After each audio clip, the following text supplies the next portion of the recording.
कब खुलेगा नेताजी सुभाष चंद्र बोस की मौत का रहस्य?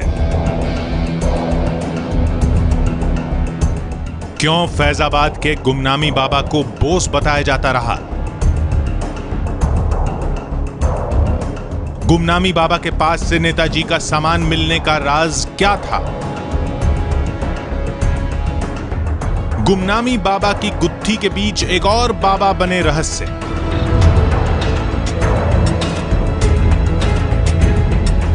महाराष्ट्र में भी थे एक गुमनामी बाबा।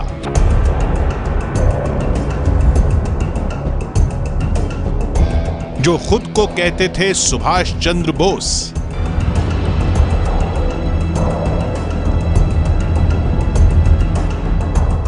महाराष्ट्र के मुत्या महाराज के पास कहां से आया पहले विश्व युद्ध का सामान?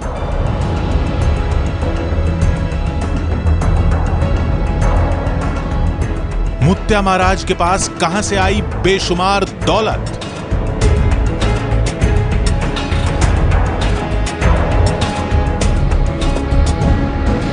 मुत्या महाराज की मौत के 15 साल बाद कैसे खुली रहस्य की अलमारी?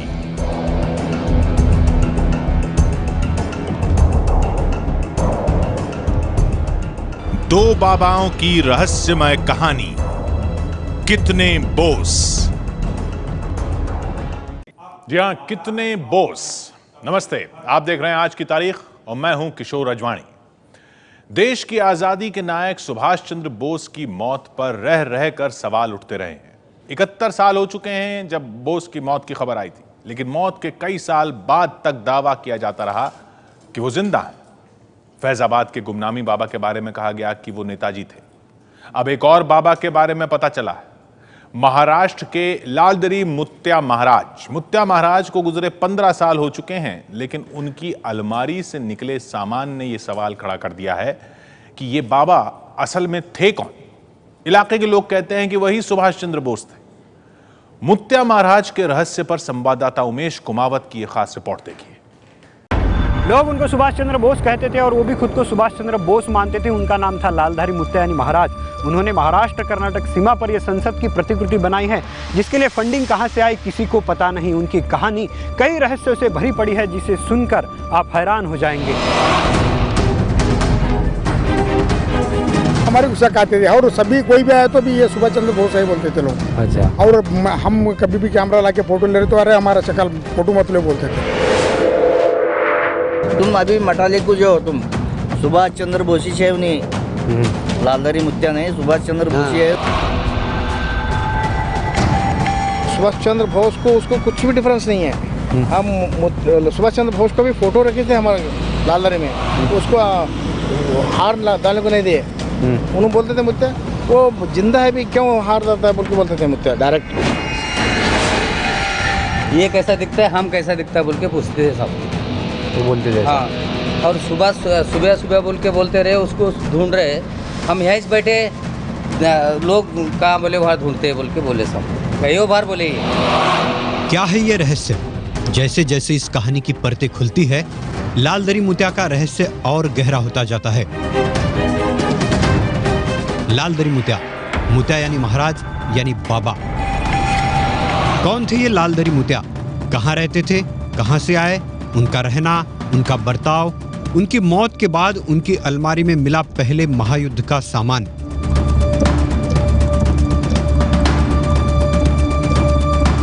सब कुछ किसी रहस्य कथा की तरह है, जिसमें सवाल तो कई सारे हैं, लेकिन जवाब कोई नहीं। उनका नाम था लालदरी मुत्या। ये नाम भी उनको लोगों ने दिया है। उनका असली नाम तो अब तक किसी को पता ही नहीं।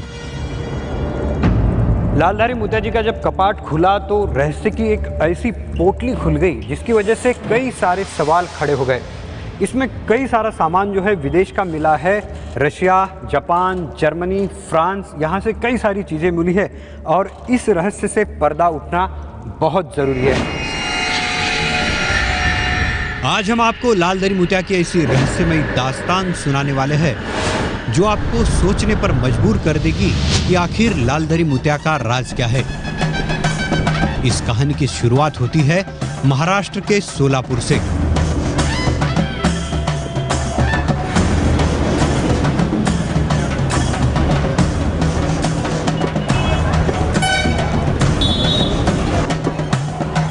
सोलापुर के इसी बस स्टैंड के पास सबसे पहले देखे गए थे लालदरी मुत्या, एक सरदार के भेष में। 1971 में सोलापुर के बस स्टैंड पे उनकी पहली मुलाकात हमारे पिताजी से हुई है। तब पूरा दिन उनका साथ बिताने के बाद पिताजी ने सोचा और पूछा उनको कि आप कौन हैं और कहाँ से आए। तो बोलने लगे कि मैं अकेला हूँ, मुझे पता ही नहीं मैं कहाँ आऊँ और कहाँ से आया हूँ, किधर जाना है मुझे बहुत सारा काम है, काम करने के लिए मैं आया हूँ। तो आज तक तो कोई भी नहीं है। तो अतिथि के रूप में उनको फिर वो अपने घर ले आए।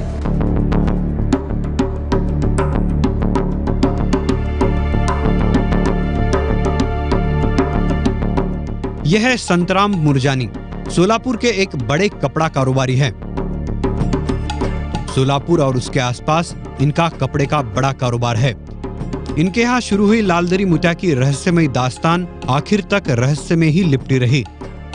15 साल मुरजानी परिवार के साथ रहने के बाद लालदरी मुत्या कर्नाटक महाराष्ट्र सीमा पर बीदर जिले में दिखने लगे।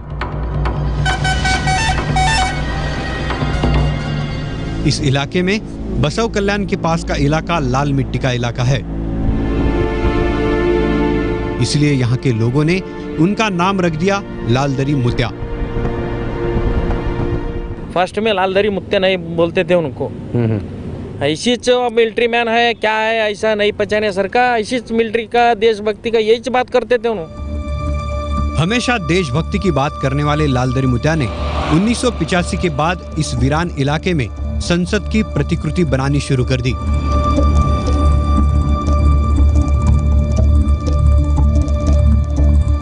इस संसद की प्रतिकृति के दरवाजे पर ही दोनों तरफ सुभाष चंद्र बोस की तस्वीर उन्होंने लगाई है। ये तस्वीर उन्होंने कहां से लाई और उस वक्त एक फकीर आदमी ने इस जगह को बनाने के लिए लाखों रुपए कहां से लाए, ये रहस्य अभी भी बना हुआ है।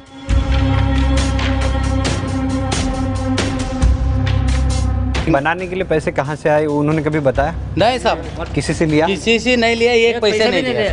कोई भी बोला दे साहब, हम लेकिन बनाने के लिए पैसा उन्होंने ही दिया। हाँ, जरूरत पड़े ना साहब, जरूरत पड़े तो यहाँ से निकाल ले, बस यहाँ से निकाल ले बोलना, हम ही निकालते थे साहब, कभी उन्होंने हाथ नहीं डाले ऐसा। आखिर ये कैसा बाबा था जिसने मंदिर नहीं बल्कि संसद की प्रतिकृति बनाई? इतना खर्च क्यों किया और सबसे बड़ी बात, इसके लिए इतना पैसा लाया कहां से? 3 एकड़ जमीन लेकर उस पर संसद की प्रतिकृति बनाने का राज क्या है? जिसने अपना नाम भी किसी को कभी नहीं बताया, उसने यहां पर 15 अगस्त और 26 जनवरी को हमेशा तिरंगा फहराया।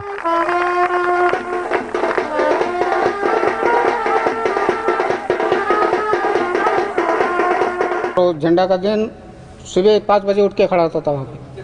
सुबह 5 बजे झंडा? हाँ नहीं, वहाँ पे उठ के खड़ा था, सबको तैयार करके 6 को 5 को कम था, उधर बराबर ही झंडा उड़ा था।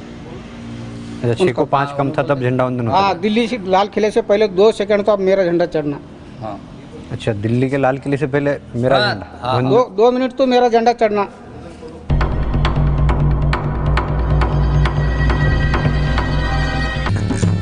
ये वो कमरा है जहां लालदरी मुत्या आराम फरमाते थे, और अगर इस कमरे में आप आते हैं तो आपको काफ़ी सारे ड्रेसेस दिखाई देंगे, और सेना में जो जवान पहनते हैं वो सारे ड्रेसेस यहाँ पर हैं।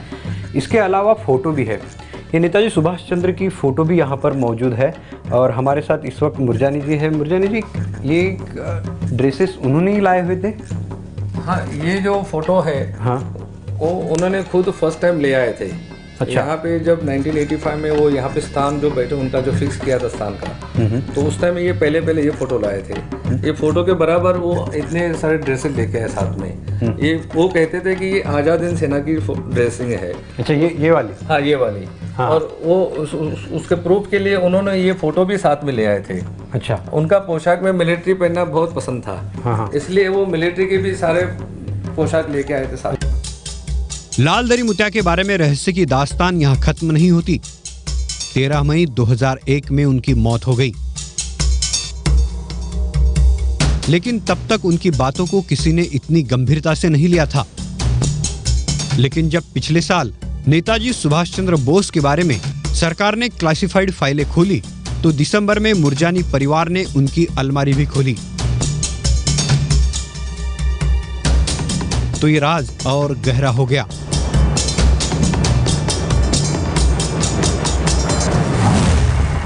इसमें कई सारा सामान जो है विदेश का मिला है। रशिया, जापान, जर्मनी, फ्रांस, यहाँ से कई सारी चीज़ें मिली है और इस रहस्य से पर्दा उठना बहुत ज़रूरी है। हमारे साथ इस वक्त मुरजानी जी, क्या क्या मिला इसमें? इसमें प्रदेश का पहले तो ये फ्रांस का बाइनोकुलर मिला है। ये लीमेर फैब्ट कंपनी पेरिस कंपनी की है। इस पे ये जो प्रोडक्शन आप गूगल में सर्च करेंगे तो 1925 में ये प्रोडक्शन क्लोज बता रहा है। ये वर्ल्ड वॉर फर्स्ट में वापरा गया, फ्रेंच मिलिट्री ने वापरा है। ऐसा वर्ल्ड वॉर का सामान है? हाँ, वर्ल्ड वॉर का सामान है। ये पॉकेट वॉच है। इसको आप यहाँ पे देखेंगे तो रूला कंपनी मेड इन GDR यानी जर्मनी की बता रही है। ये भी vintage military Germany pocket watch बता रहा है। ये जो ब्लड प्रेशर बेल्ट वापरते थे खुद, हमेशा उनके हाथ पे कलाई पे बांधा रहते थे। ये यहाँ पे कंपनी लिखा है moon tiger made in Japan. तो कौन से देशों का सामान है? और इसमें फर्स्ट वर्ल्ड वॉर का कितना सामान है? ये फर्स्ट वर्ल्ड वॉर का ये 2 बता रहे हैं। ये बाद में 1960 की। अच्छा, ये कहाँ? ये लंदन का है? ये लंदन का है। ये फ्रांस का है? पेरिस का है। हाँ। ये जर्मनी की 1960 की बता रहा है। जर्मन की है। और ये रशिया का है? रशिया का है। ये 1991 का बता रहा है। पहले विश्व युद्ध में विदेशी सेनाओं द्वारा इस्तेमाल की जाने वाली है ये चीजें। कुछ केवल सेना के लिए बनाई जाती थी और बाद में उनका बनाना भी बंद हो गया। इस बाबा के पास कहां से आई ये चीजें? खास बात यह है कि ये चीजें उनके पास थी, इसके बारे में भी हाल ही में पता लगा है। इसके बारे में पहले किसी को पता था ही नहीं। और एक रहस्य की बात सुन लीजिए। भाषा भरपूर करते थे। कितनी लैंग्वेज आती थी? लैंग्वेज कम से कम 12-13 लैंग्वेज आती थी। बंगाली भाषा आती थी, इंग्लिश पेपर पढ़ते थे। हाँ। देश के लिए जो भी बोलना है देश के बारे में, सब कभी भी बोलना है देश के बारे में। हाँ, देश में कुछ हो रहा बोले तो उनको यहाँ तकलीफ होना सब। अच्छा। हाँ, देश के लिए कहीं उधर ऐसा हो रहा बोले तो उन्होंने बहुत तड़पड़ते से सब। इन सारी बातों की वजह से मुरजानी इन सारे सामानों के साथ नेताजी के रिश्तेदारों से मिले। उनकी मांग है कि लालदरी मुत्या का DNA होना चाहिए। इसके लिए उन्होंने लालदरी मुत्या का एक दाग और सारा सामान संभाल कर रखा है। दांत इसके लिए रखा है कि हमने गवर्नमेंट से इसका DNA कराना है। कि ये बाबा जी खुद को सुभाष चंद्र बोस हमेशा कहते थे। उसके बदल अब हमको विचार हुआ कि ये जरूर हम आप गवर्नमेंट को रिक्वेस्ट करके इनका हम DNA कराएंगे। यही नहीं, संतराम मुरजानी ने इस बात की जांच के लिए प्रधानमंत्री दफ्तर को इसी साल जनवरी में खत लिखा है ताकि ये पता लग सके कि आखिर लालदरी मुत्या थे कौन। जो लोग सोचते थे वो सुभाष चंद्र बोस थे या फिर आजाद हिंद सेना से जुड़ा कोई ऐसा बड़ा व्यक्ति जिसने गुमनामी में अपनी जिंदगी के आखिरी 30 साल बाबा बनकर गुजार दिए। आखिर उस शख्स को इस बात की क्या जरूरत आन पड़ी थी? कौन लगा था उनके पीछे कि मरते दम तक उन्होंने अपना नाम तक किसी को नहीं बताया? आखिर इस लालदरी मुत्या का राज क्या है? Umesh Kumawat, ABP news, Maharashtra Karnataka border. Netaji के जिंदा होने को लेकर अब तक जो नाम सबसे ज्यादा चर्चा में रहा था वो था फैजाबाद के गुमनामी बाबा। कई लोग ये दावा करते रहे और अब भी करते हैं कि 1985 में जिन गुमनामी बाबा की मौत हुई वो दरअसल सुभाष चंद्र बोस थे। हालांकि यह रहस्य अब भी बना हुआ है। गुमनामी बाबा के सच का पता लगाने के लिए हाल ही में यूपी सरकार ने हाई कोर्ट के आदेश पर एक जांच कमेटी बनाने की बात कही। फैजाबाद में सरयू के किनारे बनी इस समाधि में न जाने कितने सवालों के जवाब छिपे हैं। ये समाधि एक ऐसे इंसान की है जिसकी पहचान को लेकर अब तक रहस्य बना हुआ है। समाधि पर जन्म की तारीख है 23 जनवरी 1897। ये वो तारीख है जब नेताजी सुभाष चंद्र बोस का जन्म हुआ था। लेकिन बोस की मौत के रहस्य की तरह ही इस समाधि पर भी मरने की तारीख की जगह पर सिर्फ एक सवालिया निशान लगा हुआ है। ये समाधि है फैजाबाद के मशहूर गुमनामी बाबा की। कुछ लोग उन्हें भगवान जी के नाम से भी बुलाते थे, लेकिन उनके चर्चा में होने की सबसे बड़ी वजह थी ये दावा कि गुमनामी बाबा दरअसल नेताजी सुभाष चंद्र बोस ही थे। ये उतना ही सत्य है कि जो गुमनामी बाबा थे यहाँ पर वो सुभाष चंद्र बोस हैं, जितना कि मैं इस वक्त आपके सामने बैठ के सांसें ले रहा हूँ। शक्ति सिंह उसी राम भवन के मालिक हैं जहां गुमनामी बाबा ने अपनी जिंदगी के आखिरी कुछ साल बिताए। 19 जनवरी 1983 को इसी राम भवन में रात के वक्त व्हील चेयर पर बैठे एक बुजुर्ग आए। उस वक्त राम भवन के मालिक ने अपने किसी दोस्त के कहने पर उन्हें यहां रहने दिया।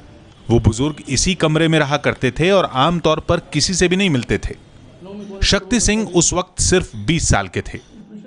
उन्हें आज भी याद है कि इसी कमरे की खिड़की पर एक पर्दा पड़ा रहता था और उसी के बाहर बैठकर वो गुमनामी बाबा से दुनिया जहां की बातें करते थे। लेकिन साल में 2 मौके ऐसे होते थे जब गुमनामी बाबा के कमरे पर कुछ लोग इकट्ठा हुआ करते थे।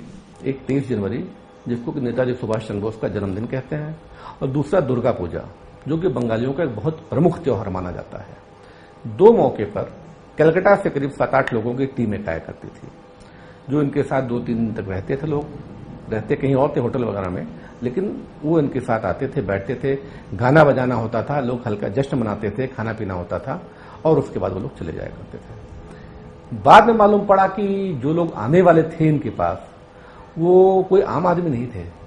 वो जो नेताजी ने आजाद हिंद फौज बना रखी थी, उसके गुप्तचर शाखा के जो चीफ थे, डॉक्टर पवित्र मोहन रॉय, वो उसमें शामिल थे। गुमनामी बाबा की मौत के बाद ही अखबारों में यह चर्चा होने लगी कि क्या वो नेताजी सुभाष चंद्र बोस थे।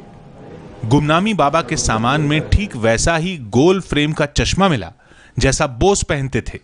इसी तरह सामान में रोलेक्स की वैसी ही घड़ी थी जिसे बोस अपनी जेब में रखा करते थे।